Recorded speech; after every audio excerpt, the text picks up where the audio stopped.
One of his Yale classmates says that he exposed himself to her at a party. Lynn Brooks was that woman's roommate. She knew Kavanaugh in school, too. She says the person he portrayed himself to be today does not match the person she knew at Yale. Remember, this isn't a criminal trial about whether or not he is guilty of assault. It's a credibility contest about whether or not someone should be elevated to the highest position of integrity in our society.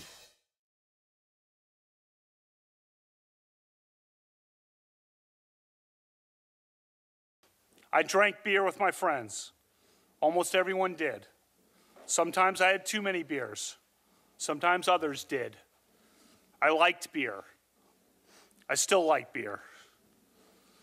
But I did not drink beer to the point of blacking out, and I never sexually assaulted anyone. There is a bright line between drinking beer, which I gladly do and which I fully embrace, and sexually assaulting someone, which is a violent crime.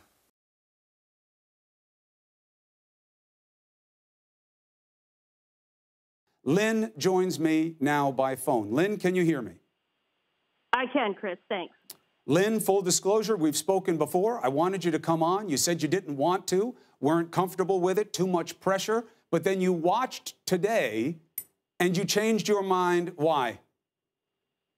I'll tell you, Chris, I watched the whole hearing, and a number of my Yale colleagues and I were extremely disappointed in Brett Kavanaugh's characterization of himself and the way that he evaded his excessive drinking questions. There is no doubt in my mind that while at Yale, he was a big partier, often drank to excess, and there had to be a number of nights where he does not remember. In fact, I was witness to the night that he got tapped into that fraternity, and he was stumbling drunk in a ridiculous costume, saying really dumb things. And I can almost guarantee that there's no way that he remembers that night. And it's unfair that he kept flipping the questions to, but I studied real hard, but I played sports. All of us in that circle played sports. In fact, both Liz Swisher and I played 2 sports. We were on varsity in both sports and were starters. And drinking to excess was the big thing on Saturday night. So it wasn't every night, it was one night.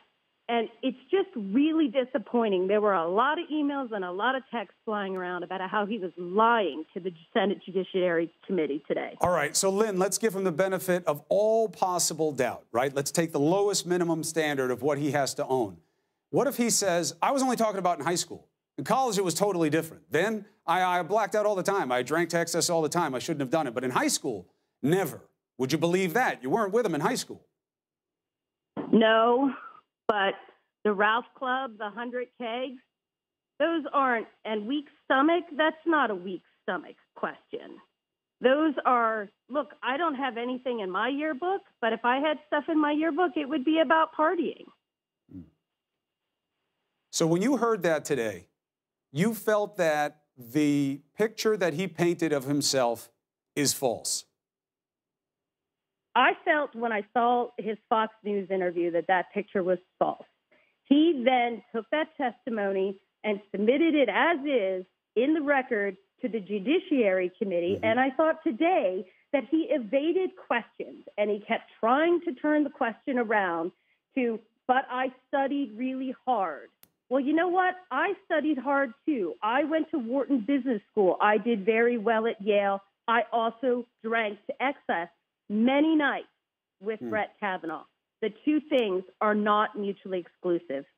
Now, Chris Dudley of Yale and NBA fame, or certainly he's known for playing in the NBA, he painted a different picture of Kavanaugh. He was a high-integrity character judge for Judge Kavanaugh. What do you make of his assessment? Why so different from yours? Well, I can tell you I didn't go to as many parties with Chris Dudley, but I do remember one party in particular where both Brett and Chris Dudley were very drunk. And they thought it would be really funny to barge into a room where a guy and girl had gone off together and embarrass that woman. Chris Dudley was, I believe, the one that went in under the egging on of Brett Kavanaugh, and they thought it was funny. The girl was mortified, and I was furious. So I'm not sure he's the best character witness. Now, look, not that this matters, but again, it's about the truth of what he says about himself. This is not a trial about guilt or innocence. It's a job interview. It's a credibility measurement for the highest integrity position we have. And I have to tell you, I don't believe it's disqualifying to have partied in high school or in college. But him telling the truth about himself is a more relevant standard. Was Brett Kavanaugh known at Yale as a virgin? I have no idea. I just want to know, because that's something he points out about himself that I know, having gone to the same school. And it's not so big a school. It's got a big name, but it's not that big a community. It's pretty small. It's the kind of thing that would have been known. So at the end of the day, when you heard Christine Ford and what she accused Brett Kavanaugh of, you have never said to me, or anything I've read from you, that you saw him as being that kind of person. So what do you want people to know about the range of assessment that's being made about him? So here's what I would say. That I agree with you. I don't think a person should go on trial for drinking in either high school or college, and I did both.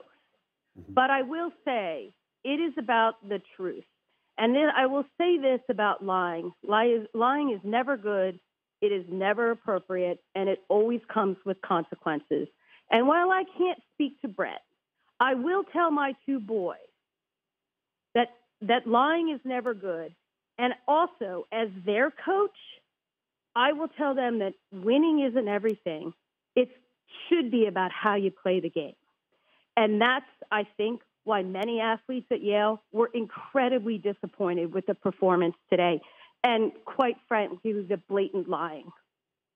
Also important to note, you're a Republican, yes? I am a Republican. And Brett Kavanaugh is somebody that you regard, in terms of his intellectual success, his intellectual capacity, and what he's done on the bench, you see those as very meritorious things in his pedigree, yes? Yes. All right. I just wanted to be clear about the balance of your assessment. Lynn Brooks, I told you not to wait when I spoke to you before. I told you if you waited too long, it gets harder to make an impact on this process. But I am grateful for you coming in now on this very important evening when people are taking the deepest measure of these two individuals and the judge for sure. Lynn Brooks, thank you very much. Thank you. All right. Now, that's relevant. That's what happens when you paint a picture of yourself. These senators weren't going to be able to poke holes in it. Why not? No time, no depth, right? And for some of them, no inclination. But how many Lynn Brooks are out there? Now, you make a decision. Well, wait a minute. Wait, I thought we were talking about attempted assault, sexual assault. Now you're talking about drinking. I'm talking about the truth. I'm not saying it's wrong that he drank. I'm saying that if he's going to be the ultimate judge of truth in our society, a Supreme Court justice, and at 53 years of old, he's going to lie about what he did when he was 15, what else will he lie about? That's why it's a relative assessment. That's why watching a man today who's a very skilled litigator, but litigating your way through a question is different than telling the truth about it.